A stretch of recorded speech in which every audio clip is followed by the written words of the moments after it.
Hidup mahasiswa!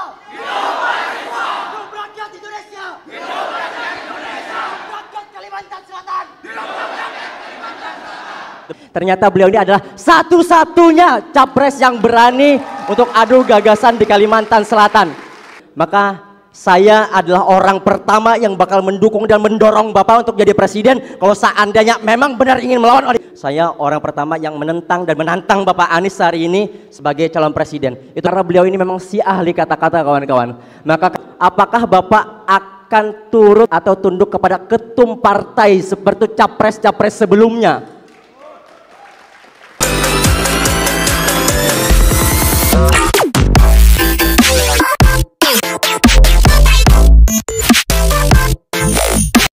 Bapak Anies Baswedan. Siap.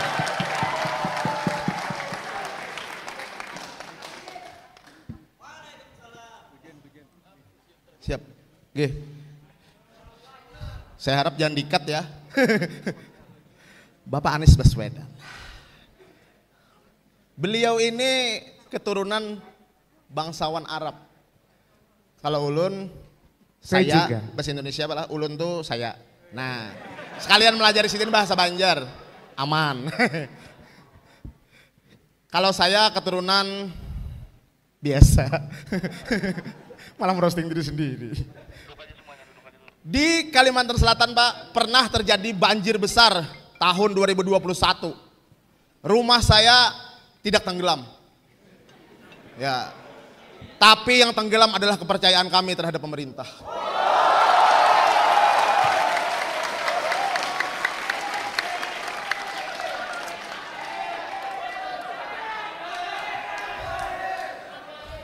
Pak, banjir Jakarta aman, Pak? Dan yang lebih parah adalah banjir air mata. Saya menyaksikan waktu ikut survei pemilu di Tanah Bumbu, itu rumahnya itu tinggi lantainya sudah setinggi badan saya. Banjirnya itu dari lantai segagang pintu. Dan anehnya orang di sana bangga dengan banjir. Saya masuk TV katanya. Aneh sekali. Aneh. Nah, itu aja. Sip. Satu buah pantun untuk Pak Anies. Saya cupi ya Pak ya, bukan cupi-cupita. Karena cupi-cupita itu gobas, bahaya, goyang basah. Kalau saya goyang biasa aja. Ini pantun bahasa Banjar. Tulak ma unjun ke Sungai Rangas. Cakep. Kalau di Banjar menyahutinya bungas. Nah, sahuti bungas lah. Betul. Tulak ma unjun ke Sungai Rangas. Papuyu mamatuk pina jerujutan. Sekalinya Pak Anies Baswedan dasar bungas. Selamat datang di tanah Kalimantan. Terima kasih Bang Cupi. Terima kasih. Salah hilap mohon dimaafkan. Usikum wa nafsi bitaqullah. Wassalamualaikum warahmatullahi wabarakatuh. Dan boleh kita sambut moderator kita di Desak Adis Banjarmasin, Bang Hari. Halo kawan-kawan. Selamat datang di Desak Anies.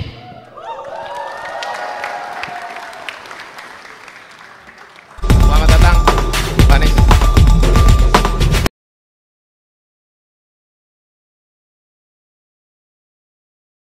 Sudah mulai panas? Saya perkenalkan Ulun Hari Akbar yang akan mendampingi teman-teman untuk berdiskusi siang hari ini, gitu ya. Kita hantam pertanyaan-pertanyaan teman-teman. Siap Bang? Ditanya oleh teman-teman? Siap. Sebentar, sekali lagi namanya siapa? Hari. Hari. Siap.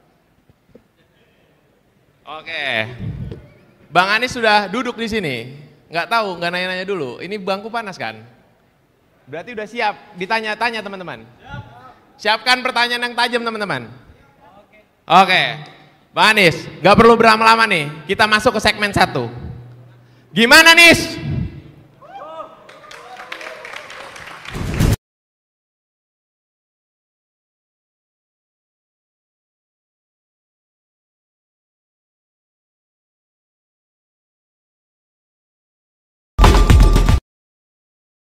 Bang, izin manggil Bang ya. Teman-teman minta panggil Bang aja lah, jangan Pak gitu. Biar dekat katanya. Nah, segmen satu ini, Pak Anies, mau ini dulu, ngobrol dulu? Boleh. Silakan sapa dulu Pak Anies. Ya, yang penting moderatornya tenang. Oke. Ya, Salam dulu. siap. Iya. Agak kelihatan ya Bang? Iya, harus tenang Bang. Oke, siap. Bang Anies, gimana flightnya? Senang sekali, tapi alhamdulillah saya sampai di sini senang dan saya harus sampaikan terima kasih karena ini adalah hari kerja, jam kerja dan teman-teman semua ikhlas untuk berada di sini. Saya sampaikan terima kasih. Siap. Terima kasih. Karena ini semuanya pasti ada jadwal macam-macam dan pilih hadir ke sini. Terima kasih. Yuk silakan Bung Heri. Teman-teman merasa harus melihat dan datang ke sini karena kita sedang memilih pemimpin begitu ya. Ya. Oke Bang. Bang Anies, ini segmen 1 pertanyaannya hadir dari diskusi teman-teman Banjarmasin. Bang Anies, kalau Bang Anies jadi presiden, pembangunan apa yang mau dilakukan di Banjarmasin? Waktunya 2 menit, silahkan dijawab. Ya, jadi apa yang paling mendasar yang saya lihat di depan sana adalah salah satu yang paling besar itu disebutkan adalah kerusakan ekologis. Jadi menurut saya itu harus menjadi prioritas utama di dalam mengembalikan pembangunan reforestasi. Kemudian kita ingin agar ekonomi hijau itu menjadi prioritas di sini. Lalu yang tidak kalah penting adalah pelibatan masyarakat dalam pembangunan. Karena kalau kita bicara pembangunan, jangan sampai pembangunannya dikerjakan di Kalimantan Selatan, di Banjarmasin, tapi yang bekerja dari luar Banjarmasin dan dari luar Kalimantan Selatan. Justru harus sebaliknya. Dan yang tidak kalah penting adalah memastikan bahwa pembangunan infrastruktur ke berbagai wilayah di Kalimantan Selatan terjalin dengan baik. Karena kita tidak menginginkan hanya kota yang terbangun, tapi juga kawasan-kawasan kabupaten. Dan kita membayangkan betapa rumitnya infrastruktur bila tidak terbangun sampai ke pusat bagi seluruh rakyat di Kalimantan. Nah, saya juga ingin sampaikan Banjarbaru dan Banjarmasin ini intensitas lalu lintas itu cukup tinggi. Sebenarnya ini salah satu kawasan yang mungkin perlu kita bangun jaringan rel kereta api antar dua wilayah ini. Ya. Apa pentingnya? Shuttle, sehingga intensitas lalu lintas di sana bisa digunakan, itu salah satu contohnya. Jadi kami melihat prioritas itu. Tapi yang tidak kalah penting, ini soal ketimpangan ini serius. Ketimpangan ini bukan ketimpangan infrastruktur saja, yang paling mendasar justru ketimpangan pada pembangunan manusia. Kalimantan, Sulawesi, kemudian Nusa Tenggara dan seluruh kawasan timur tertinggal 10 tahun dalam pembangunan manusianya. Ini yang harus dikejar karena pada akhirnya pembangunan bukan soal jalan, pembangunan tentang kualitas manusianya. Masih ada 5 detik, Bang Anies? Nah, Cukup. Oke, tadi komitmennya dipegang ya teman-teman. Mau ada reforestasi gitu ya, pembangunan rel kereta api dan kereta api, terus pembangunan SDM itu yang jadi paling penting. Pak Anies kayak mic-nya perlu ditukar. Oh gitu? Iya. Iya, boleh. Oke. Tes. Wah, soalnya Beda, biar ya. lebih jelas nih menjawabnya. Tambahin kalau gitu, treble-nya kurang ini. Ditinggikan treble-nya. Oke, siap. Tinggikan treble-nya, ini terlalu banyak bass-nya. Oke. Hal-hal detail aja diperhatikan. Berarti kalau jadi pemimpin mesti memperhatikan detailnya masyarakat, Pak Anies. Udah cukup puas sama jawabannya? Belum Bang. Kita lanjut ke pertanyaan berikutnya. Bang Anies, di Makassar Bang Anies pernah bilang mau membangun stadion Mato Angin International Stadium. Ya. Nah, di Banjarmasin ada klub sepak bola namanya Barito Putra, itu udah 5 musim tidak main di Banjarmasin. Apa responnya? Bang Anies, silakan. Begini, ini stadion sepak bola. Saya berdiri aja boleh ya? Boleh. Biar kelihatan semuanya ya, boleh ya? Berdiri aja ya. Saya juga. Ini, jadi stadion sepak bola itu diperlukan bukan hanya untuk pertandingan sepak bola, tapi dia wahana mempersatukan kelompok apapun dalam sebuah kegiatan bersama. Itu pertandingan sepak bola. Jadi kenapa kami bangun stadion sepak bola seperti JIS di Jakarta? Karena itu mempersatukan. Semua datang ke sana, begitu bicara sport semuanya satu. Yang kedua itu bisa jadi tempat kegiatan budaya, kegiatan seni, olahraga dan lain-lain. Jadi kami berencana bangun di Makassar, insya Allah kita akan bangun juga di Banjarmasin supaya klub di Banjarmasin ini bisa kembali bertanding di sini. Karena saya lihat datanya, katanya di sini ada klub bola Barito Putra. Ya. Dan Barito Putra itu kalau bertanding malah di luar. Ya, di luar Udah 5 tahun di luar Banjarmasin. Betul. Mari kita kembalikan Barito Putra untuk bisa bertanding di Banjarmasin ini. Jadi Wasaka International Stadium itu namanya nanti. Oke, Wasaka International Stadium. Apa kepanjangannya Wasaka? Wasaka di depan ada tulisannya. Apa Wasaka itu kepanjangannya? Wajah sampai Kaputing. Wajah sampai Kaputing, itulah namanya. Wasaka International Stadium, dan insya Allah itu akan bisa dibangun. Nah, kami yakin itu bisa dikerjakan karena alhamdulillah kita pernah mengerjakannya di Jakarta. Dan kita melawan semua orang-orang yang pesimis bahwa stadion itu bisa dibangun. Dan sekarang justru menjadi salah satu stadion terbaik di dunia, itu ada di Jakarta. Oke, terima kasih Bang Anies. Jadi insya Allah kita catat itu Wasaka International Stadion. Lalu begini, kami berencana bukan hanya di Banjarmasin, insya Allah ada sekitar 10 kota yang nanti akan kita bangun juga. Mana aja itu Bang? Nah itu diumumkannya nanti, jangan sekarang. Oke, siap. Satu persatu aja pengumumannya. Satu persatu. Terima kasih Bang Anies. Gimana teman-teman? Komitmennya tadi mau bangun Wasaka International Stadium. Sepakat? Sepakat? Oh.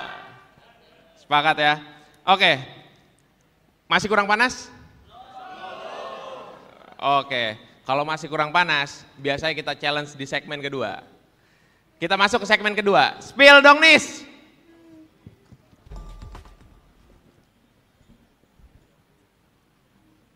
Oke.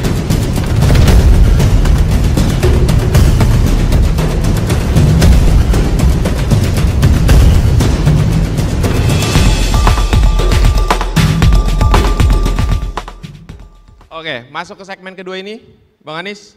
Pertanyaannya diambil dari media, sosial media, dan pertanyaan teman-teman dari umum yang ada di Kalimantan juga. Nah, pertanyaan pertama nih Bang. Bang,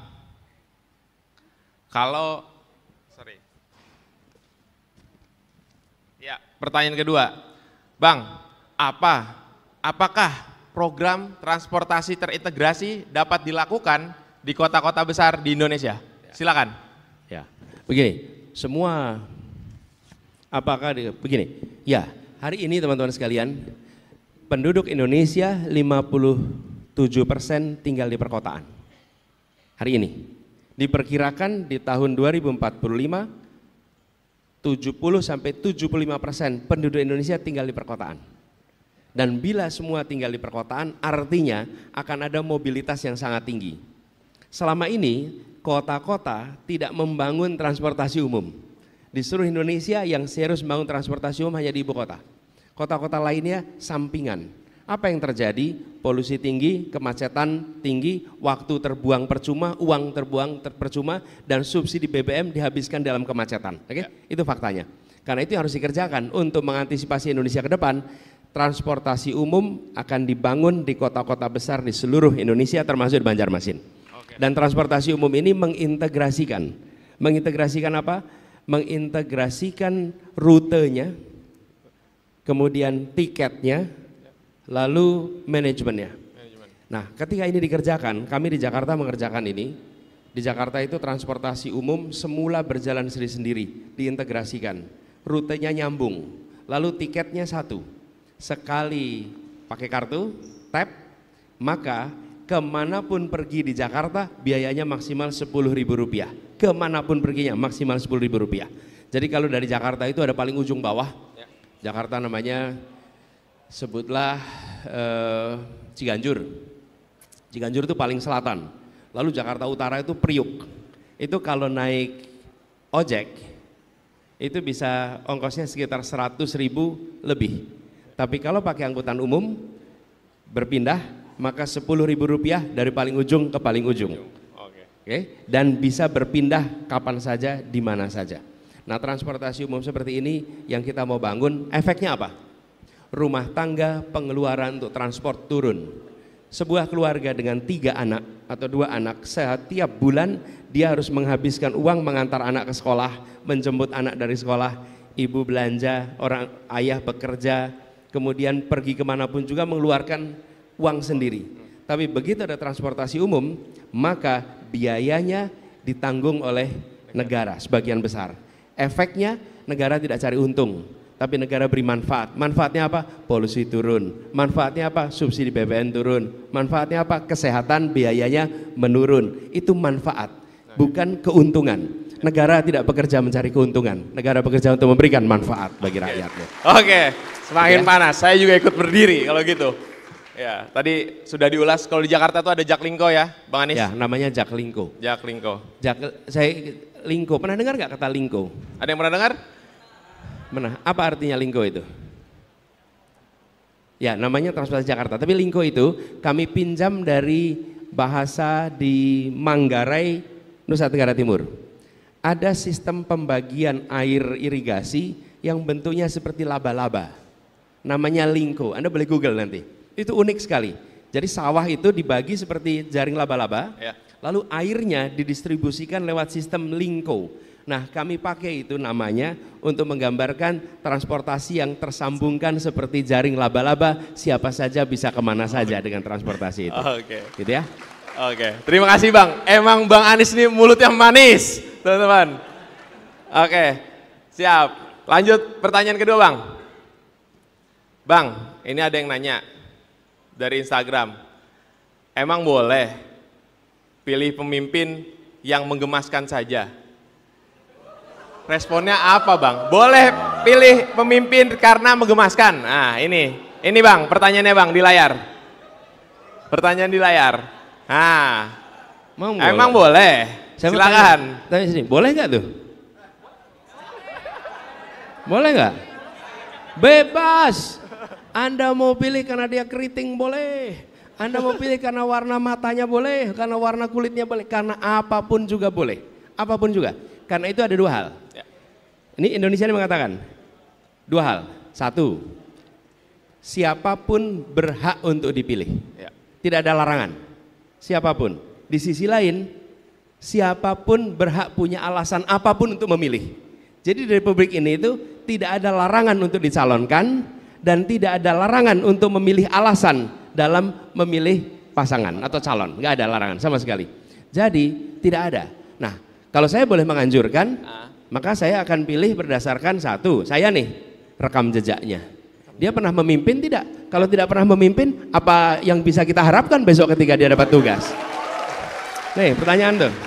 Yang kedua, dia memimpin dadakan atau memimpin sejak kecil? Ini pertanyaan nih. Loh, saya kan cerita saya gitu kan. Anda boleh aja. Loh, kemudian yang kedua, saya akan tanya, apa rekam karyanya? Apa yang dia sudah kerjakan sejak masa kecil? Apa yang dia lakukan ketika muda? Sejak muda dia memikirkan orang banyak atau sejak muda dia memikirkan dirinya sendiri? Oke? Ini di sini kalau buat aktivis-aktivis, maka Anda sedang membangun rekam jejak bahwa Anda memikirkan orang banyak dari masa muda. Oke? Buat para aktivis tuh. Oke? Yang ketiga, maka rekam gagasannya. Apa pikirannya? Apa gagasannya? Bila calon pemimpin bersenyawa dengan gagasannya, maka ditanya apapun instingnya dia mencerminkan ideologinya, mencerminkan gagasannya. Tapi bila dia tidak bersenyawa dengan gagasannya, maka dia harus membaca teks untuk menjawab pertanyaan dari orang lain. Oke? Ya. Karena Anda tidak bersenyawa, tapi kalau Anda bersenyawa dengan ideologi, Anda bersenyawa dengan pikiran, maka pikiran ideologi itu di dalam badan Anda, mau ditanyain ya itu jawabnya. Kenapa? Itu Anda bersenyawa. Inilah disebut bersenyawa. Jadi tanya, sudah punya gagasan belum sejak muda? Ada nggak tulisannya? Ada nggak pikirannya? Ada nggak ceramahnya? Ada nggak pidatonya? Sejak muda. Kalau tidak ada, berarti dia tidak bawa gagasan. Berarti dia tidak membawa bersenyawa dengan gagasan. Apa yang kita harapkan besok kalau kemarin tidak membawa? Betul nggak? Nah, lalu dari situ baru Anda prediksi ke depan. Prediktor terbaik atas masa depan adalah masa lalunya. Oke? Karena itu kalau bertanya tentang seseorang jangan tanya, Pak besok mau apa? Oh dia bisa kasih jawaban yang Anda tepuk tangan. Tapi tanyakan, Pak dulu sudah berbuat apa? Oh, saya akan berpikir tentang Indonesia secara keseluruhan. Memang dulu Anda memikirkan Indonesia. Mana buktinya Anda memikirkan Indonesia? Masa lalu tidak bisa dipungkiri. Masa depan bisa dibuatkan jawaban yang enak didengar di kuping. Oke. Gitu jawabnya kira-kira. Terima kasih, Bang. Jadi boleh-boleh aja ya. Boleh-boleh Tapi aja. kalau saya akan pilih berdasarkan rekam gagasan, rekam karya, rekam jejak kepemimpinannya. Kira-kira begitu. Oke, terima kasih Bang. Ini usul, kalau boleh speakernya dinaikin biar nggak mantul dari bawah. Ya, Itu speakernya di bawah pasti. siap. Tolong teman-teman panitia. Oke, lanjut ke pertanyaan ketiga nih Bang. Nah, dari tadi waktu kita ketutupan Bang. Nah, 2 menit ya kata panitia. Siap. 1 jawaban 2 menit Bang. Nih cukup serius nih Bang pertanyaannya. Pak, tekanan hidup saya dari kantor sampai rumah berat banget. Bapak bisa apa? Saya sampai buat kena mental nih. Sepil program perihal kesehatan mental. Terima kasih. Silakan, Pak. Ya. Kesehatan Mental health to keep you sane. Ya. Pak. Ya, begini, makin hari kita makin menemukan persoalan kesehatan mental. Ya. Kesehatan mental. Jadi saya ingin ceritakan apa yang kita akan kerjakan. Tapi sebelumnya saya akan sampaikan yang sudah dikerjakan. Oke? Karena akan itu kan besok. Pertanyaannya udah apa Pak? Gitu. Udah apa? Oke, selama saya bertugas di Jakarta, Puskesmas di Jakarta dibuat menjadi menangani kesehatan jiwa dan kesehatan fisik.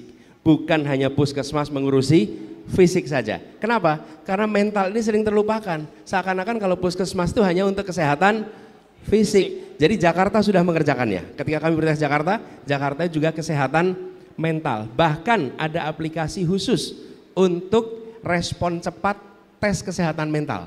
Jadi kalau ada warga yang pengen ngecek, saya ini sebetulnya sedang mengalami stres atau tidak, dia cukup gunakan aplikasi itu, gunakan, maka dia akan tahu apakah saya sedang menghadapi persoalan atau tidak. Dan bila sedang menghadapi persoalan, datang ke puskesmas terdekat, maka puskesmas itu akan membantu untuk kesehatan mentalnya. Jadi yang kita ingin kerjakan, meneruskan Jakarta dengan cara membuat hotline untuk kesehatan mental, siapa saja dari mana saja bisa menghubungi untuk berkonsultasi dan nanti mendapatkan bantuan kesehatan mental. Oke. Dan ada faktanya di Jakarta, di Indonesia ini kira-kira sekitar 1.000 orang melakukan bunuh diri, sesuatu yang tidak nyaman. Per tahun itu kira-kira 1.000. Menurut saya ini harus dihentikan dengan cara ada bantuan. Saya beri contoh nih, teman-teman. Kalau sekarang Anda mengalami tekanan terus menerus, lalu Anda membutuhkan bantuan, tahu tidak kemana Anda minta bantuan? Nggak tahu. Nggak tahu. Nomornya tidak tahu, badannya tidak tahu, kemana aja nggak tahu. Lah, bayangkan sudah mengalami tekanan, tidak ada tempat di mana itu bisa minta bantuan, mau ngomong sama teman kanan kiri malu, mau bicara sama orang tua malu, mau bicara sama guru malu. Terus ke siapa minta tolong? Negara harus hadir memberikan pertolongan pada mereka-mereka yang mengalami tekanan seperti ini. Gitu ya. Oke Pak, terima kasih. Memang Bang Anies ini kalau ditanya selalu jawab teman-teman. Bingung juga kita ya. Lanjut pertanyaan berikutnya nih Bang. Mau naik haji tapi biaya mahal. Cita-cita naikin haji orang tua. Apa solusinya Bang? Biasanya anak muda nih punya cita-cita untuk naikin haji orang tuanya Bang. Tapi ternyata udah mahal, lama. Ya, dan Banjarmasin, Kalsel dulu dikenal sebagai salah satu tempat yang paling banyak memberangkatkan orang berangkat haji dalam sejarahnya. Karena pertambangan di sini, belum batu bara nih. Ya. Ketika intan dan pengolahan intan pada masa lalu. Jadi banyak yang bisa berangkat haji. Mudah-mudahan itu bisa kita teruskan. Nah, saat ini apa? Kami saat ini sedang melakukan pembicaraan soal itu. Satu adalah tentang bagaimana menurunkan biaya haji. Kita sedang melakukan pembicaraan dan kita berharap ini bisa selesai cepat supaya kita bisa menurunkan biaya haji sebagaimana negara-negara lain. Supaya biaya haji kita menjadi setara dengan negara-negara lain. Itu kita akan kerjakan. Tapi yang kedua, meningkatkan kuota haji. Jadi biayanya diturunkan, yang kedua kuotanya ditambah. Alhamdulillah, terima kasih. Pemerintah sekarang sudah meningkatkan kalau tidak salah 10.000 jamaah haji, kita berusaha untuk meningkatkan lebih banyak lagi, mudah-mudahan bisa sampai 20-30 ribu jamaah haji. Jadi itu dua hal yang kita insya Allah akan kerjakan. Oke, Oke teman-teman, kalau lagi punya cita-cita silahkan dilanjutkan nih. Ntar kalau Bang Anies jadi kita tagih komitmennya gitu. Oke, lanjut pertanyaan berikutnya. Oke nih, Pak, ada kandidat di sebelah yang bikin program makan siang gratis, yang katanya mengatasi stunting, tapi dananya diambil dari relokasi bansos, pendidikan, kesehatan sebesar 40T. Respon Bapak gimana? Apa Bapak juga mengadakan program makan siang gratis itu? Nah, gimana tuh Bang? Baru-baru ini juga anak bayi mau dikasih asam sulfat katanya. Boleh Bang dijawab. Silakan. Gini. Menangani stunting itu tidak pada usia sekolah. Menangani stunting itu sebelum ibu hamil. Ingat-ingat nih, sebelum ibu hamil. Jadi kesehatan calon ibu itu sudah harus dipikirkan. Calon ibu nih, baru calon ibu. Dan calon ibu itu membutuhkan itu tadi. Apa tadi yang disebutkan? Satu adalah zat besi, dibutuhkan sekali. Zat besi. Zat besi dapatnya dari mana? Ya, dari daging, dari makanan. Kemudian yang kedua adalah yodium. Kita tahu yodium. Yang ketiga asam folat. Asam folat itu didapatnya dari tanaman, bukan di bengkel. Nggak ada asam folat itu. Bukan asam sulfat berarti ya? Asam folat. Asam folat.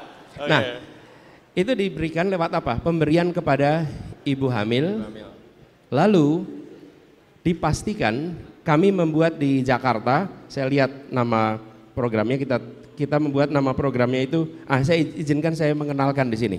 Ya. Ini bersama-sama kami hadir. Pertama Bapak Habib Abu Bakar Al-Habsyi, Pak Habsyi. Kemudian Ibu Nihaya, ini dari PKB, dan istri saya Ferry Farhati. Nah, pada waktu itu ketika kami bertugas di Jakarta, beliau memimpin sebuah program namanya Bagimu. Bagimu itu yang menurut kami di PKK di Jakarta, apa itu? Bahagiakan anak, beri gizi yang cukup, dan satu lagi adalah stimulasi anak. Jadi stunting itu tidak cukup hanya dengan gizi. Berikan kebahagiaan, berikan gizi, berikan stimulasi. Dari situ baru anak itu akan tumbuh dengan baik. Nah, itu yang kita ingin kerjakan. Caranya apa? Paling depan PKK. PKK itu ada dasawisma. Teman-teman tahu nggak dasawisma? Kalau sudah di berumah tangga biasa tahu. Dasawisma itu adalah kader PKK yang satu orang menangani 10 rumah, namanya dasawisma. Lalu 10 keluarga ini dipantau dan mereka yang mengadakan program pemberian gizi untuk ibu hamil, pemberian gizi untuk anak usia dini, dan stimulasi yang tepat untuk anak usia dini. Ini tidak bisa dikerjakan oleh aparat pemerintah. Ini harus dikerjakannya oleh civil society, adalah PKK. Saya boleh minta dibantu nggak? Ini ada Bu Nini. Bu Nini, boleh. Mau nggak Bu Nini? Silakan Bu Nini, boleh kasih tepuk tangan. Selamat pagi semuanya. Kita berasa muda ya Pak Presiden di tengah para generasi muda. Oke, saya ingin menambahkan soal stunting. Kebetulan saya diwakil Ketua Komisi 9 DPR RI yang menangani salah satunya soal stunting. Salah satu hal yang terpenting adalah soal pendidikan parenting. Jadi ada kasus suami istri ini dokter, tapi anaknya stunting. Kenapa bisa seperti itu? Karena anaknya ini yang merawat adalah pembantunya. Pembantunya tidak dipinterkan. Akhirnya diberikan gizi yang tidak seimbang. Yang kedua adalah betul kata Pak Presiden tadi bahwasanya kita harus mulai menata sebelum menikah. Salah satu problem terbesar perempuan sekarang, anak muda sekarang adalah persoalan anemia. Jadi inilah yang perlu kita perbaiki jauh sebelum menikah, anemia. Dan kalau dikasih pil anemia itu pilnya nggak enak Pak. Jadi itulah yang menjadikan biasanya kalau dikasih di sekolahan itu dibawa pulang dan dikasihkan ke neneknya. nggak diminum. Nah ini menjadikan ketika hamil bermasalah. Yang ketiga adalah soal budaya. Budaya seperti apa? Kita budaya timur masih sering berpikir bahwasanya yang harus mendapatkan makanan bergizi, makanan yang enak itu adalah suami. Sehingga kalau punya makanan bergizi, makanan enak, itu suaminya dulu yang dikasih makan. Istrinya yang sedang hamil cuma dikasih kuahnya. Nah inilah yang harus kita rubah, bagaimana yang namanya orang hamil ini butuh gizi. Dan betul bahwa stunting itu bisa diperbaiki 2 tahun pertama. 2 tahun setelah kelahiran itu yang harus diperbaiki. Kalau lebih dari itu sudah sulit untuk diperbaiki. Jadi bukan makan gratis, kalau makan gratis anak 2 tahun belum makan gratis. Belum sekolah juga anak 2 tahun. Jadi yang penting adalah memperbaiki ketika anak itu stunting 2 tahun pertama itu adalah kuncinya. Terima kasih, sukses. Terima kasih Bu Nining. Memang jago-jago ini Bang Anies bawa kawan-kawan nih. Oke, pertanyaan selanjutnya. Anak muda Banjarmasin memang nyentil-nyentil nih pertanyaannya. Bang Anies, Prabowo, Menhan, Menteri Pertahanan nih, mengirimkan bantuan kapal rumah sakit TNI AL di jalur Gaza Pak Anies. Dan juga menyumbangkan dana pribadi, dia kutip pribadi Pak Anies, sekitar 5 miliar. Nah tadi kan Pak Menhan yang ngomong, ini jubirnya ngomong nih sekarang, itu jauh lebih konkret dan bukan cuma doa dan ngomong doang. Nah, sebagai pihak yang berorasi waktu itu hari Minggu, ya Bang Anies silahkan direspon. Ya, memang betul. Kalau memiliki kewenangan maka bisa pakai kewenangannya. Ya. Kalau tidak memiliki kewenangan maka milikilah sumber daya yang ada pada dirinya untuk berjuang bagi Palestina, tapi tidak tinggal diam. Oke? Ya. Ketika saya bertugas di DKI Jakarta, pada saat peristiwa itu terjadi, saya tentu tidak membawahi angkatan bersenjata. Jadi saya tidak bisa kirim sesuatu yang terkait senjata. Tapi apa yang terjadi? Semua JPO di Jakarta, jembatan penyeberangan orang, Bundaran HI, Monas, semuanya setiap malam dicahayai bendera Palestina mewarnai seluruh Jakarta. Oke? Jadi semua orang di Jakarta itu kalau lihat Bundaran HI langsung ingat Palestina.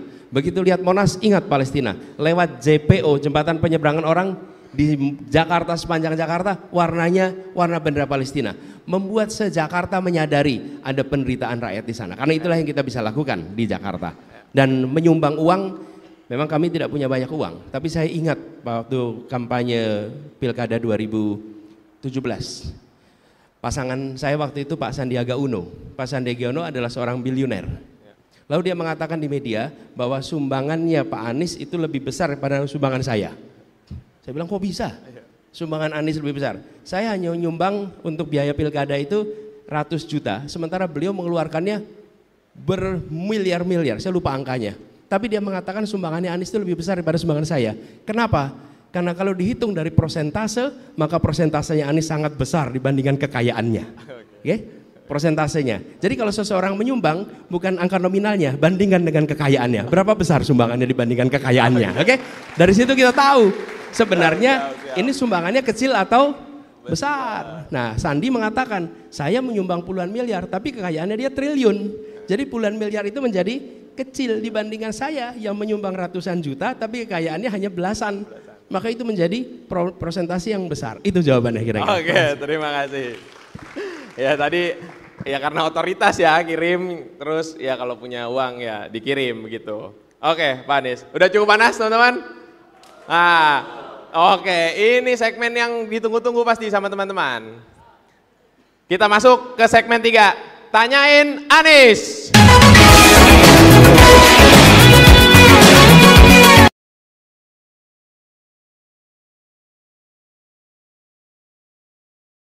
Dari teman-teman yang mengacungkan tangan, Bang, siap-siap Bang, ini. Nah, ini kita rulesnya ya.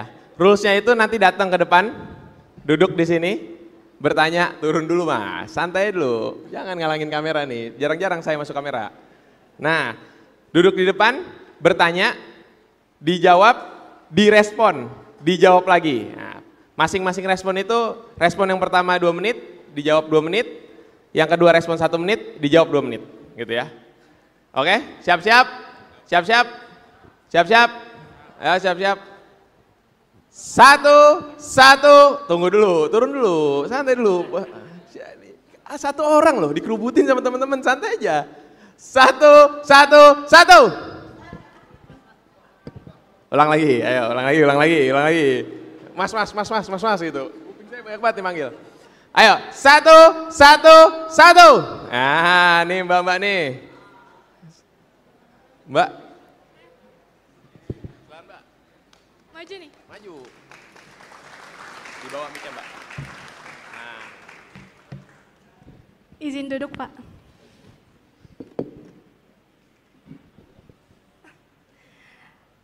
Perkenalkan semuanya, nama saya Rahma. Rahma, ya. Mohon maaf nyempil dikit, sebenarnya saya bukan mahasiswa tapi masih kelas 11 SMA. Ya. Top. Rahma nggak sekolah? Izin, Pak. Izin ya sekolah? Benar. Diizinkan ya? Diizinkan. Alhamdulillah. Boleh tepuk tangan sekali lagi buat Rahma. Wah, hebat kamu. Ya, izin bertanya Pak.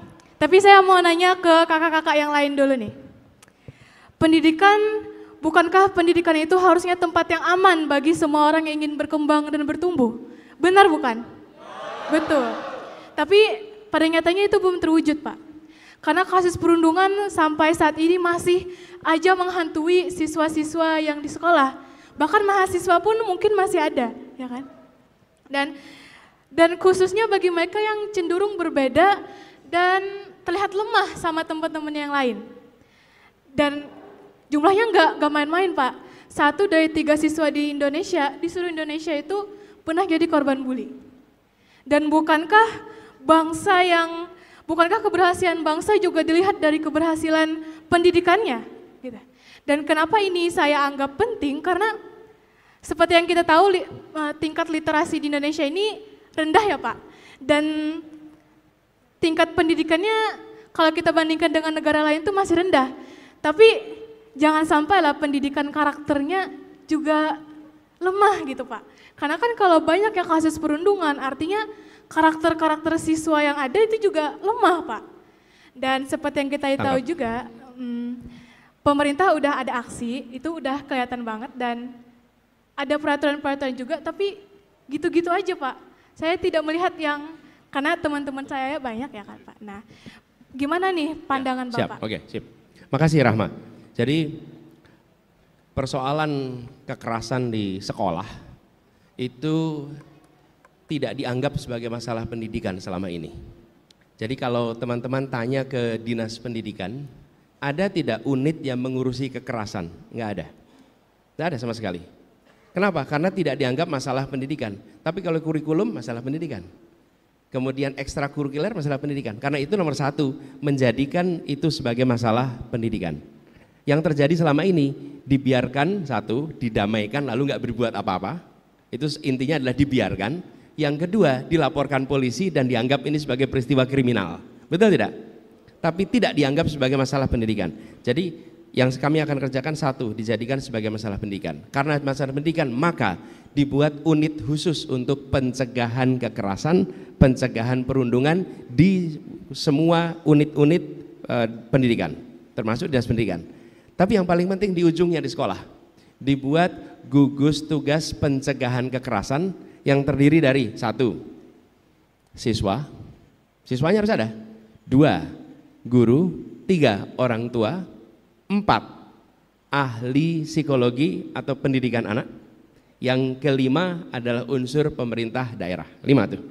5 nama itu dibentuk gugus tugas, lalu dibuatkan poster menuliskan gugus tugas pencegahan kekerasan sekolah, dituliskan nama orang-orang yang bertanggung jawab, lalu dibuatkan nomor telepon pelaporan bila ada kejadian. Oke? Sehingga ketika Anda mengalami kekerasan di sekolah, ini sekarang nih, misalnya Rahma jadi korban kekerasan. Terus Rahma ketika itu mau lapor sama siapa? Apa yang dikerjakan? Dan kalau lapor sama guru, gurunya pun tidak punya SOP, apa yang harus dikerjakan? Gugus tugas ini membentuk SOP-nya, membentuk cara menanganinya, yang ditangani dua-duanya. Bukan hanya korban yang terkena perundungan, tapi pelakunya juga harus mendapatkan penanganan, pendampingan, karena dua-duanya itu bermasalah. Yang satu bermasalah karena melakukan, yang satu karena menjadi korban dia punya goncangan. Nah, dengan adanya gugus tugas di setiap sekolah, maka insya Allah kami yakin kita akan bisa menekan jumlahnya. Kedua, mencegah pengulangannya. Yang ketiga, melakukan remedinya. Lalu di tingkat kota, tingkat kabupaten dilakukan review terus-menerus. Bulanan, mana saja sekolah yang terjadi perundungan, dan bila itu terjadi ada statistiknya, kepala sekolahnya bisa dievaluasi berdasarkan bukan hanya kinerja akademik, bukan aja kinerja ekstrakurikuler, tapi juga kinerja menjaga sekolah menjadi sekolah yang aman.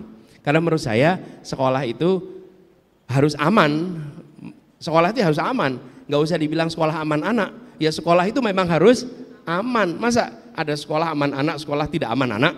Sekolah itu ya harus aman untuk anak, gitu ya Rama ya. Oke, tadi kan izin merespon ya Pak. Tadi kalau misalkan dibikinkan unit dari siswa, guru, dan kalau misalkan tetap bermasalah dari data yang ada, kepala sekolahnya yang dievaluasi, gitu kan Pak ya? Tadi. Bukan, jadi oke. Oh iya, lanjutkan Pak. Oh saya. Oke, mungkin salah paham ya, tapi yang saya dapat adalah karena unit-unit anti bully, satgas anti bully, duta anti bully itu udah lumayan dibangun ya di mana? Di sekolah-sekolah di sini Pak. Apa namanya? Tergantung sekolahnya, ada satgas anti bully, ada duta anti bully, karena kan merespon dari peraturan yang dibikin oleh 5 kementerian sebelumnya tentang aksi anti perundungan di sekolah Pak. Itu udah lumayan dibangun. Tapi pertanyaannya lagi, bagaimana siswa, guru dan unit-unit yang bersatu itu benar-benar menjalankan tugasnya. Karena terkadang dibikin nih unit di suatu sekolah, ikut, ya udah gitu. Mungkin karena diimbal-imbalin hadiah atau gimana, ikutan doang Pak. Padahal tugasnya tidak dilaksanakan dengan baik. Salah satu masalah adalah tidak ada KPI, tidak ada evaluasi. Karena itu saya katakan harus ada evaluasi bulanan. Di mana letak terjadinya perundungan yang paling sering? Kapan itu terjadi? Dan kepala sekolah adalah pemimpin sebuah ekosistem pendidikan. Dia bukan pemimpin kegiatan mengajar, dia pemimpin ekosistem pendidikan. Kepala sekolah yang harus mengkoreksi itu. Dan bila kepala sekolah tidak bisa mengkoreksi, maka dia harus dievaluasi. Karena itu tugasnya pimpinan. Yang kedua, kepala dinasnya. Kepala dinas tidak boleh membiarkan kotanya menjadi kota yang penuh dengan perundungan. Kalau tidak, ya cari orang lain yang untuk memimpin di tempat itu supaya tidak ada perundungan. Karena ini adalah masalah pendidikan. Nah, seringkali kita menganggap ini bukan masalah pendidikan. Jangan dievaluasi karena perundungan. Dievaluasi kalau kinerja pengajarannya buruk. Menurut saya tidak. Justru itu harus menjadi prioritas. Jangan sampai begini. Orang tua melepas anak ke sekolah dan tidak yakin anaknya pulang dalam keadaan sehat. Kita harus membuat orang tua itu melepas ke sekolah dan yakin bisa pulang dalam keadaan sehat. Begitu Rahma ya. Oke. Rahma, terima kasih. Sampaikan salam buat orang tuanya. Siap, hebat Anda sudah menjadi anak SMA yang peduli dengan persoalan-persoalan masyarakat ya. Terima kasih ya Rahma ya. Terima kasih. Wah, baru awal nih Pak ditanya anak SMA Pak. Dia nanti 30 tahun lagi bila maju pilkada, dia akan bisa menunjukkan rekam jejak peduli pada soal anak-anak muda dari masa muda. Boleh tepuk tangan. Nah, iya. Siap. Dia punya rekam jejak. Dia bukan sekedar anak muda yang memikirkan dirinya. Kan pertanyaan bukan tentang dirinya, pertanyaan tentang orang banyak. Itu yang tadi saya katakan. Bangun rekam jejak Anda sejak muda dan Rahma sudah melakukannya. Siap. Terima kasih. Oke. Pertanyaan cukup menarik tadi Rahma. Kita lanjut, Bang, ke teman-teman yang lain. Tadi sebelah sana, mungkin sebelah sini. Ya, kita atur aja lah, biar cepat. 1, 1, 1. Ulang lagi, ayo. 1, 1, 1.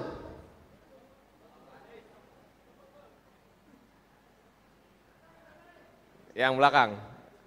Yang belakang. Ya, silakan.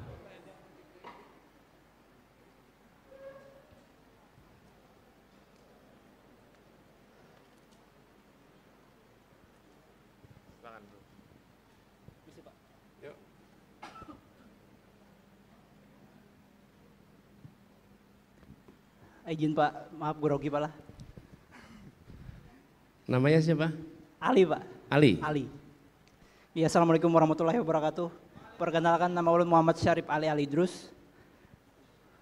Pertanyaan saya sudah baca visi misi Bapak. Itu ada 8 agenda strategis yang Pak. Yang untuk Kalimantan sendiri itu ada membahas mengenai ekonomi hijau. Atau apa tadi, ekonomi green itu Pak. Yang jadi pertanyaan Bapak, itu di Banjarmasin itu banyak sekali pertambangan. Jadi bagaimana Bapak menyelaraskan pertambangan-pertambangan yang merusak lingkungan itu dengan ekonomi hijau tadi? Itu Pak. Terima kasih. Terima kasih Ali. Jadi teman-teman sekalian, ilmu pengetahuan itu berkembang sangat pesat. Dan perubahan ilmu pengetahuan ini harus kita manfaatkan. Banyak di antara kita yang melakukan updating ilmu pengetahuan, updating teknologi sebatas HP. Keluar HP jenis baru, ganti HP yang lebih baru. Tetapi di dalam alat produksi ekonomi kita nggak melakukan update. Kita nggak upgrade. Kenapa? Karena kalau untuk ekonomi, ongkos upgrading itu tidak murah. Tidak murah. Jadi banyak yang merasa selama tidak diharuskan oleh pemerintah, maka tidak melakukan upgrading atas teknologi yang digunakan. Termasuk juga pertambangan. Jadi teman-teman sekalian, di dunia pertambangan sedunia hari ini juga sudah ada gerakan untuk membuat pertambangan itu lebih ramah lingkungan. Pendekatannya banyak yang baru. Nah sayangnya di kita banyak yang belum mau melakukan upgrading, penyesuaian. Efeknya apa? Ya efeknya yang dirasakan seperti masyarakat hari ini. Kenapa? Karena belum melakukan upgrading atas teknologi. Kemudian yang kedua, upgrading atas metode. Metodenya sekarang banyak mengalami perubahan. Bagaimana penggalian dilakukan, tanah disimpan, kemudian setelah selesai penggalian nanti tanah dikembalikan, kemudian reforestasi dilakukan. Yang sering terjadi gali tinggal, betul nggak? Dan yang terjadi kemudian bekas-bekas itu menjadi tanah yang menganga tanpa ada hijau-hijauan di sana, betul tidak? Nah itu sudah kuno. Itulah sebabnya kenapa kami mendorong itu bukan sekedar diberikan kepada perusahaan keputusannya, tapi itu menjadi kebijakan negara mengharuskan metode yang terbaru yang ramah lingkungan dan alat-alat yang juga terbaru yang ramah lingkungan sehingga kegiatannya bisa ramah lingkungan. Gitu Ali jawabannya ya. Oke. Kalau udah puas nggak apa-apa, nggak harus tanya lagi, bebas.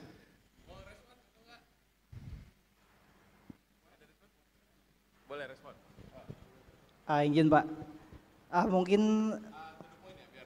oh ini. Mungkin perusahaan-perusahaan yang udah lama gitu kan Pak. Itu bagaimana Bapak mendekatinya? Yang sudah ada bertahun-tahun sebelumnya. Jadi bagaimana Bapak masuk ke dalam perusahaan tersebut ya, untuk bisa memperbarui tadi, mengupgrade tadi. Sebenarnya begini teman-teman. Pengalaman kami bertugas di Jakarta, swasta itu pada prinsipnya ikut pemerintah. Asal pemerintahnya mau memberikan ketegasan. Tapi kalau pemerintahnya tidak tegas, maka pemerintah ikut swasta. Karena itulah pemerintah harus tegas dalam soal lingkungan hidup. Saya beri ilustrasi nih ketegasan soal lingkungan hidup. Di Jakarta, di kawasan utara ada namanya kawasan Berikat Nusantara di KBN. Di situ ada penurunan batu bara yang menimbulkan asap, debu yang merusak lingkungan dan mengganggu kesehatan. Lalu kami memberikan instruksi, peringatan sekali, 2 kali, lalu kami sampaikan, bila sampai peringatan 3 kali tidak diikuti, maka kami akan cabut izinnya. Dan mereka menganggap enggak mungkin negara mencabut izin, karena kan ini sesuatu yang sangat strategis. Dan apa yang kami kerjakan? Kami cabut izinnya dan mereka selesai, tidak bisa beroperasi lagi. Pesannya apa? Pesannya apa? Jangan sepelekan keselamatan warga. Keselamatan warga itu prinsip nomor 1. Bila Anda mengganggu kesehatan anak-anak, mengganggu kesehatan warga, maka negara tidak akan kompromi. Nah, komunikasikan itu dengan baik, lalu kebijakan itu harus dikasih waktu, Ali. Tidak bisa begini, kami putuskan hari ini, Anda harus melakukan besok. Oh, nggak mungkin. Kalau itu namanya hukuman, bukan ajakan untuk transisi. Mereka juga memerlukan waktu untuk melakukan transisi. Bicarakan baik-baik waktu transisinya sehingga terjadi recovery. Lalu yang sudah rusak, kerja bersama pemerintah dan swasta untuk melakukan recovery atas lahan rusak dan dilakukan reboisasi di tempat-tempat itu sehingga terbangun hutan kembali. Mimpi kami adalah jumlah lahan hutan di Kalimantan lebih banyak dibandingkan yang pernah ada dulu di tempat ini beberapa tahun yang lalu. Gitu ya, Ali. Ali, salam keluarga. Oke, terima kasih Mas Alif. Tadi ngomongin soal ekonomi hijau, nah sekarang nih ayo mulai lagi kita bertanya. Bang Anies masih siap? Masih sanggup? Turun dulu teman-teman. Tadi sebelah sini, terus sana. Sinilah, dua ini ya, biar aku lihatnya begini. Ayo. 1, 2, turun dulu tangannya. 1, 1, 1. Biru nih.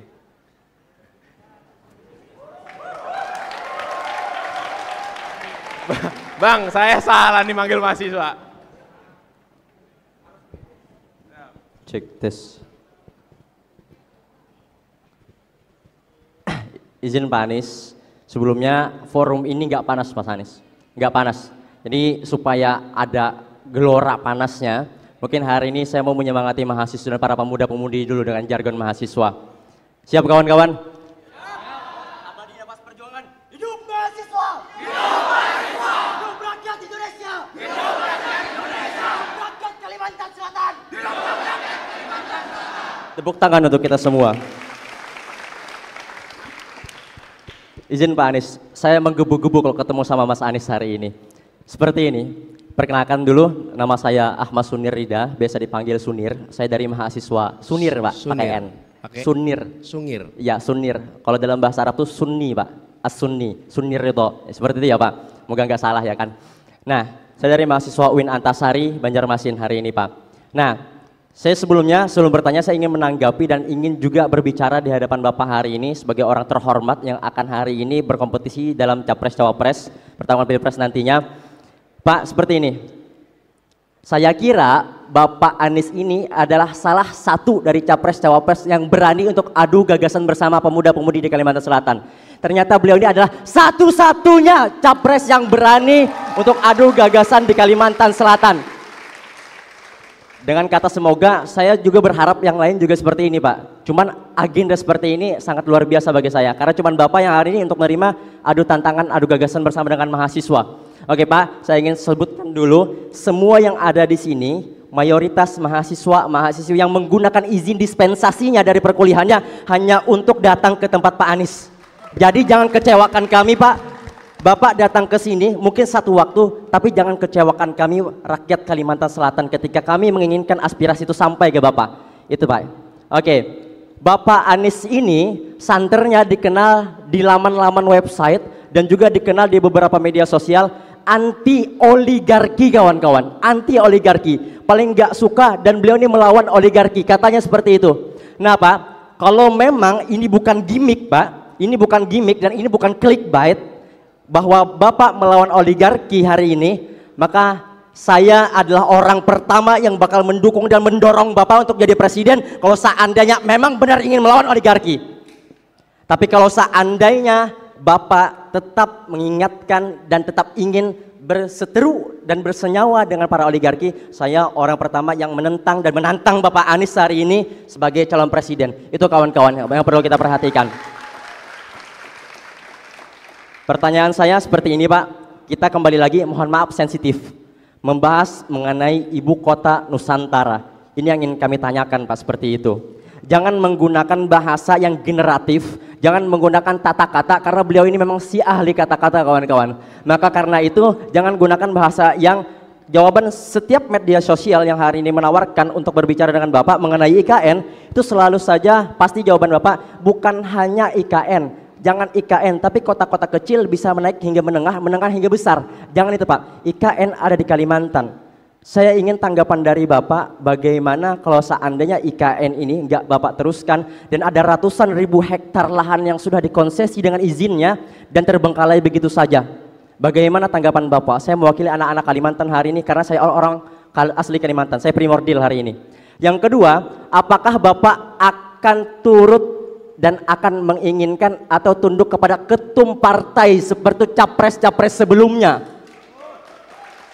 Kalau seandainya satu waktu Bapak terpilih menjadi calon presiden, apakah Bapak akan ikut turut atau menerima tunduk kepada ketum partai yang mengusung Bapak? Yang terakhir Pak, ini menjadi masalah kami bersama, Undang-Undang ITE. Undang-Undang ITE.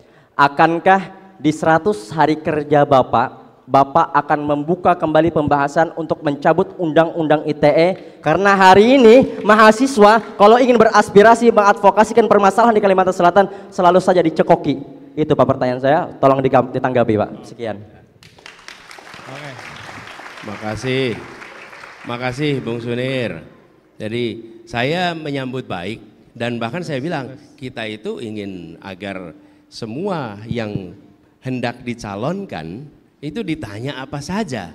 Kenapa? Ya karena nanti ketika berada di kepemimpinan akan berhadapan dengan urusan apa saja. Jadi jangan kemudian menghindari. Ada yang bisa kita jawab, ada yang kita bisa tidak jawab.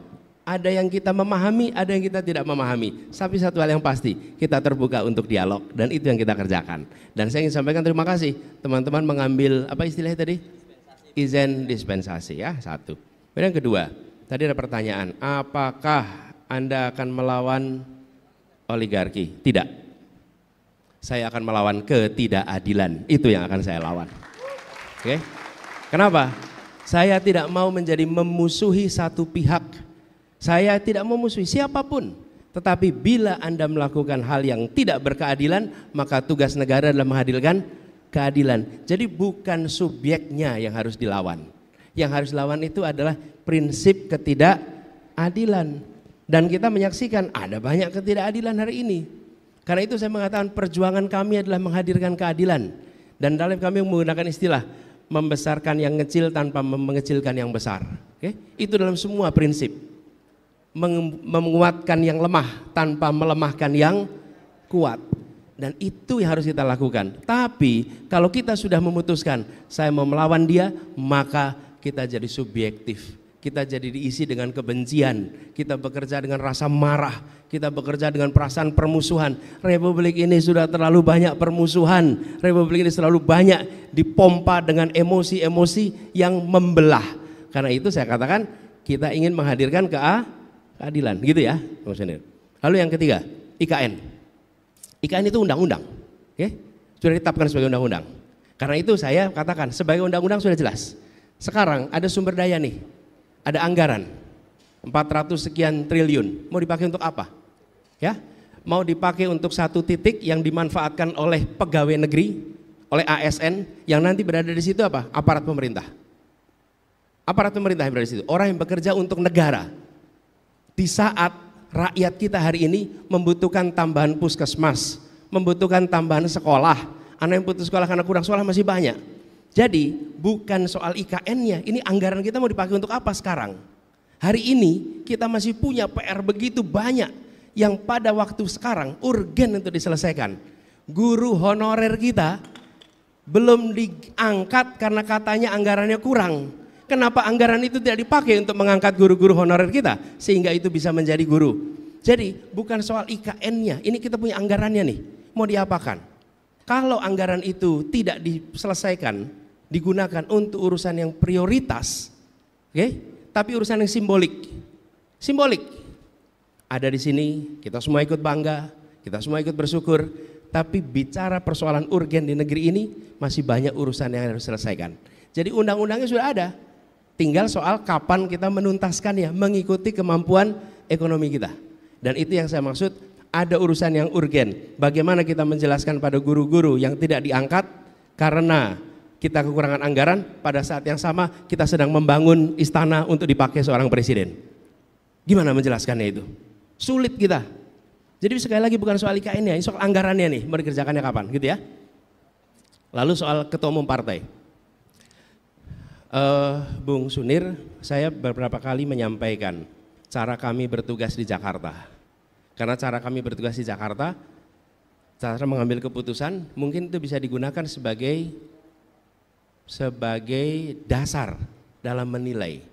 Apa cara mengambil keputusan yang kami lakukan? Kami memutuskan, saya memutuskan berdasarkan 4 prinsip. 1, prinsip keadilan. Prinsip keadilan. Bagaimana prinsip keadilan itu ditegakkan dalam keputusan apapun. Yang kedua adalah kepentingan umum, public interest. Di mana itu? Yang ketiga adalah fakta, data, ilmu, objektivitas. Yang keempat baru aturan hukum, undang-undang, peraturan, konvensi. Oke? Selalu keputusan begitu. Jadi ketika mengambil keputusan mendasarkan pada 4 itu, dan hampir semua keputusan bisa dibicarakan. Bisa dibicarakan. Sekarang malah jadi pertanyaan, kenapa a priori pada ketua partai? Kenapa kita menganggap ketua partai itu selalu menganggap kepentingannya dia kepentingan sempit? Saya beri contoh, Pak Surya Paloh, ketua partai Nasdem. Oke? Nah, kalau dia mau enak, dia nggak usah nyalonin Anies, hidupnya nyaman. Dia coba nyalonin Anies, apa yang terjadi pada dia? Apa yang terjadi pada partai Nasdem? Betul tidak? Usianya 72 tahun, kalau dia mau nyaman, dia tinggal duduk nyaman, ikut aja. Disuruh koalisi ini ikut, disuruh koalisi itu ikut, seperti yang lain-lain nyaman hidupnya. Tidak ada peristiwa-peristiwa yang terjadi 1 tahun ini. Jadi jangan anggap kalau ketua partai lalu otomatis dia tidak lagi mementingkan kepentingan umum dan mementingkan kepentingan negara. Masih banyak ketua-ketua partai kita yang membawa kepentingan itu. Oke? Nah, kita harus kritis. Saya setuju dengan Anda kritis, tapi jangan a priori. Karena kalau kita a priori, maka kekritisan kita hilang. Kita hilang. Jadi jawaban saya, Bung Sunir itu. Lalu soal undang-undang ITE. Undang-undang ITE sudah berulang kali kami sampaikan. Malah waktu itu saya bilang ini, Bung Sunir, mungkin juga pernah dengar. Masa kita mau bilang Indonesia aja Wakanda. Indonesia dibilang apa? Konoha. Itu kan karena takut gitu. Demokrasi harus memberikan rasa kemerdekaan di dalam berpendapat. Dan semua aturan-aturan yang melarang itu harus ditiadakan.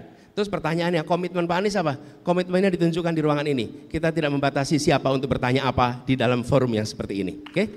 Kan Bung Sunir kan tidak dilarang bicara, tidak ditandain, oh yang ini nggak boleh bicara. Enggak, semua boleh. Artinya apa? Besok juga ketika bertugas akan begitu. Dan ketika saya bertugas di Jakarta, sebagai contoh, saya udah kerja 5 tahun nih. Kelihatannya caci makinya banyak waktu itu. Serangannya nggak kira-kira dan terorkestrasi. Pertanyaannya, adakah di antara mereka yang melemparkan fitnah sekalipun pernah dilaporkan ke polisi oleh Gubernur Jakarta? 0. Tidak ada, sama sekali.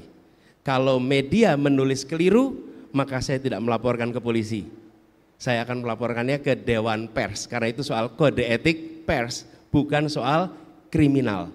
Jadi komitmen itu bukan komitmen sekarang. Dan ketika saya seumur Bung Sunir, ketika ada majalah koran di Bredel, saya termasuk yang berada di paling depan berdemonstrasi untuk memprotes pemberontakan itu. Gitu ya? Oke, thank you ya. Tadi udah orasi, terus nambah satu pertanyaan buat teman-teman yang lain.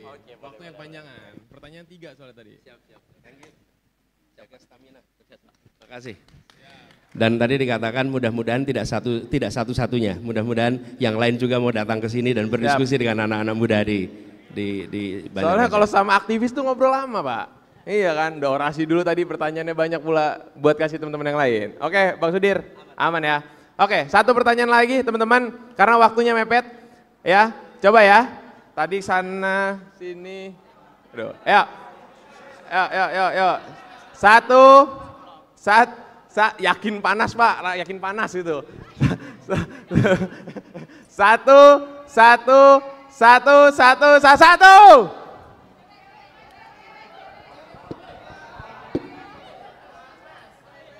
Ulang lagi. Ayo, Iya, yang perempuan kurang ya? Iya, perempuan belum ini. Anda kurang adil. 1, 2, 1, perempuan berarti. Nah, jatahnya perempuan nih. Gender balance. Ayo, 1. Perempuan ya. Perempuan ya. Ayo, Mbak. Ya, silakan, Mbak. Mbak, ini depan. Mbak ini depan. Ayo. Silakan, Mbak. Mbak, singkat ya, Mbak, biar waktunya efisien dan efektif. Ayo, Mbak, silakan. Oh, bawa buku nih, Pak, budaya ilmu, Pak. Tambah berat kali nih diskusi ini nih. Titipan, Pak. Titipan dari teman yang nggak sempat maju, jadi Oh, ada titipan, boleh. dikasih ke Pian. Iya, dikasih ke Bapak. Pian itu kamu, Pak. Oke, siap. Pegang mic-nya, ya. Silakan. Singkat ya? Iya. Waktunya mepet. Yuk. Assalamualaikum warahmatullahi wabarakatuh. Salam sejahtera semua. Jadi perkenalkan, nama saya Nur Aini. Saya mungkin di sini akan menyebutkan ikatan organisasi saya. Saya berasal dari organisasi Ikatan Mahasiswa Banjarmasin. Mungkin akan mewakili para perempuan yang di sini yang tidak maju ataupun para mahasiswa-mahasiswa yang tidak sempat maju. Jadi di sini saya akan mempertanyakan Bapak. Sebelumnya pertanyaan ini, nama saya Nur Aini. Jadi sebelumnya saya pernah mempertanyakan ini di depan Wakil Ketua DPRD Kota Banjarmasin dan mungkin pernah saya pertanyakan pula di depan mahasiswa-mahasiswa Ikatan Organisasi Banjarmasin. Mungkin sudah sangat struktural, ini adalah tentang pendidikan Bapak. Saya notabene adalah mahasiswa pendidikan khususnya. Nah, di sini pun saya mungkin nanti ketika lulus punya pemikiran sama seperti mahasiswa-mahasiswa pendidikan yang tidak ingin mungkin menjadi guru. Karena apa?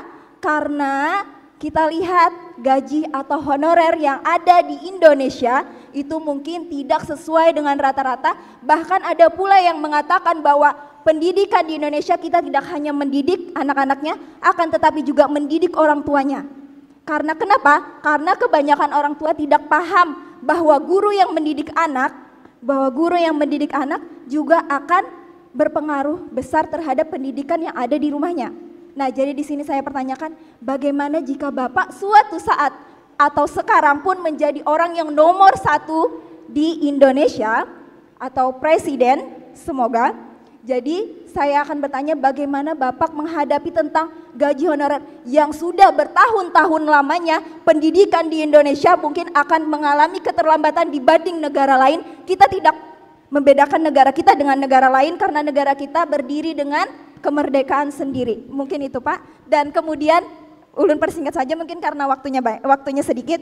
Di sini saya akan menegaskan kembali tentang kebijakan Bapak bagaimana tentang penenggelaman kapal yang telah Ibu Susi lakukan. Apakah akan Bapak lanjutkan atau tidak? Itu mungkin akan dijawab mungkin sesingkat-singkatnya.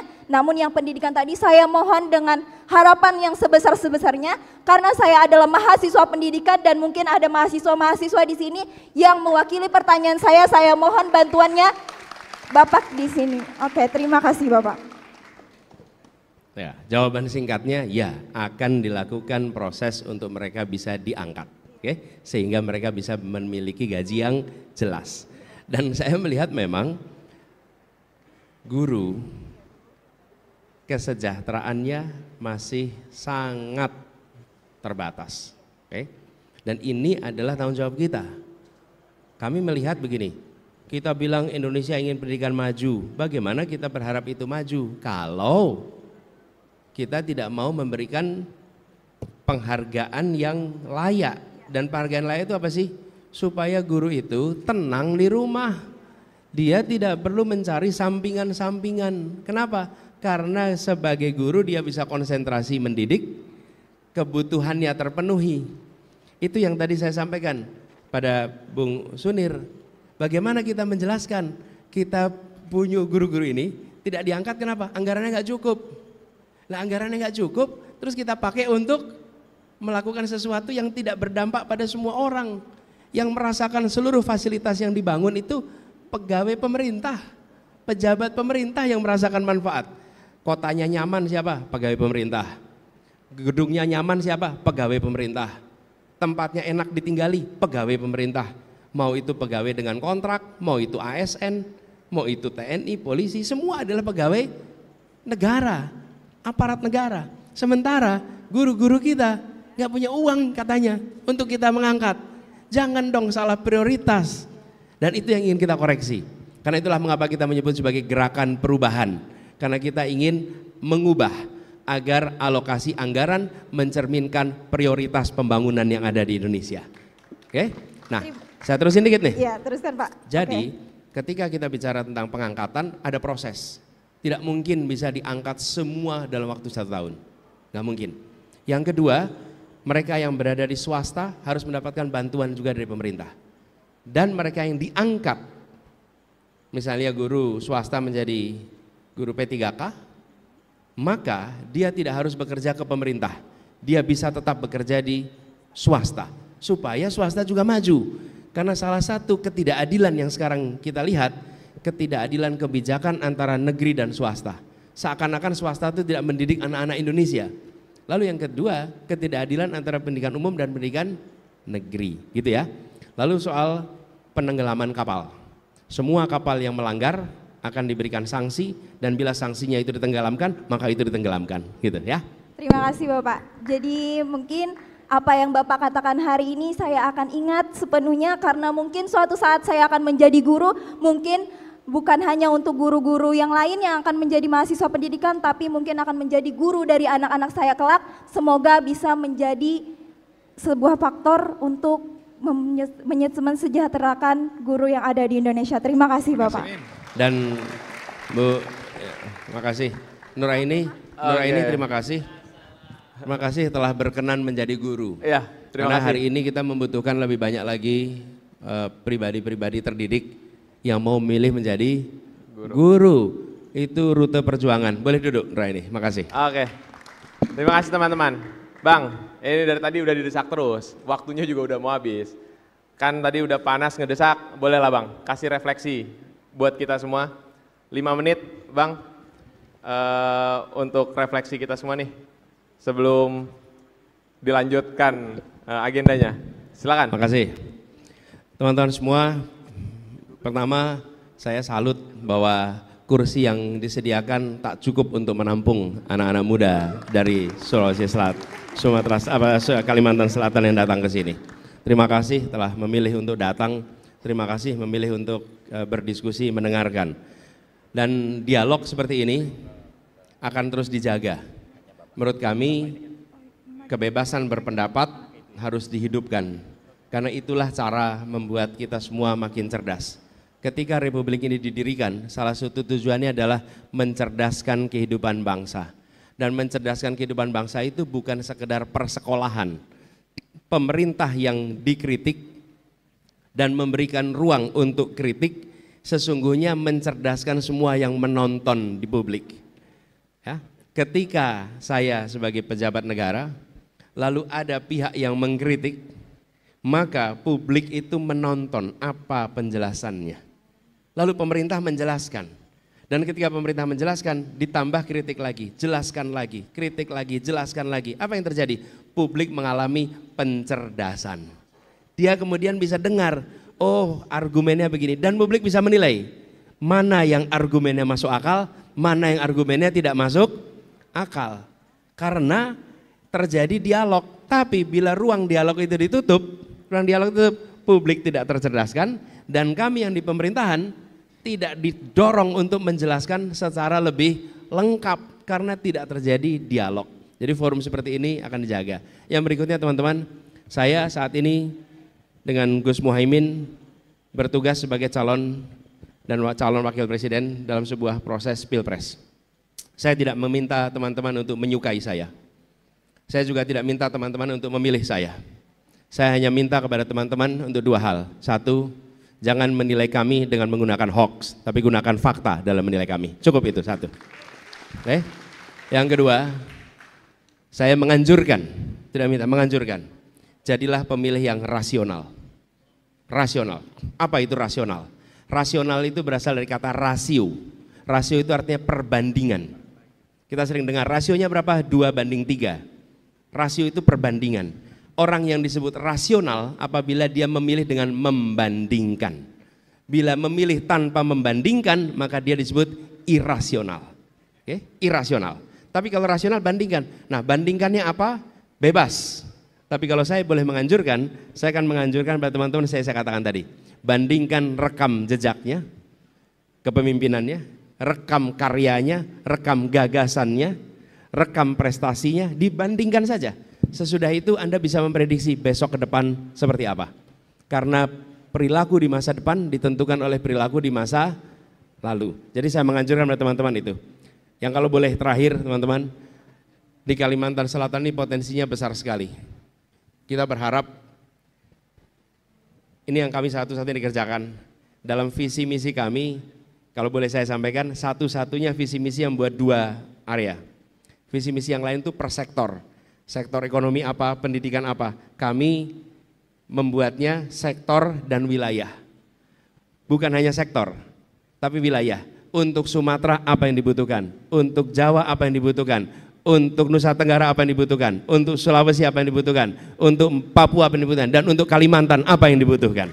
Sehingga kita tidak menganggap Indonesia itu Jawa semua, dan tidak menganggap Indonesia itu sama semua, dan tidak menganggap desa di seluruh Indonesia itu sama dengan desa di Jawa saja. Tidak, desa itu beda-beda. Kalimantan ini punya keunikan tersendiri. Saya bekerja di Kalimantan sejak tahun 94, pelatihan-pelatihan anak-anak muda di pedalaman Kalimantan. Dan ketika kami mengerjakannya di Tenggarong tahun 94-95, pada saat itu banyak peserta itu datang dengan perjalanan pakai kapal 4 hari 5 hari. Dan pada saat itu saya menyaksikan variasi yang luar biasa. Karena itu saya sampaikan berkali-kali, jangan anggap Indonesia semuanya sama, karena itu kebijakannya bervariasi dan kami berharap nanti yang dikerjakan di Kalimantan Selatan sesuai dengan kebutuhan di Kalimantan Selatan. Terima kasih buat semua yang hadir, terima kasih buat semua yang tukar pikiran. Semoga diskusi ini memberikan hikmah bagi semuanya dan jangan pernah khawatir dengan dialog. Karena teman sesungguhnya nih, lawan debat adalah teman berpikir. Terima kasih. Oke, terima kasih Bang Anies sudah mampir ke Banjarmasin dan sudah mau didesak dengan anak muda Banjarmasin. Beri tepuk tangan sekali lagi teman-teman. Oke, kalau kayak gitu, saya Haris sebagai pembawa acara kali ini. Sampai berjumpa di Desak Anies di kota-kota kalian. See you. Assalamualaikum warahmatullahi wabarakatuh.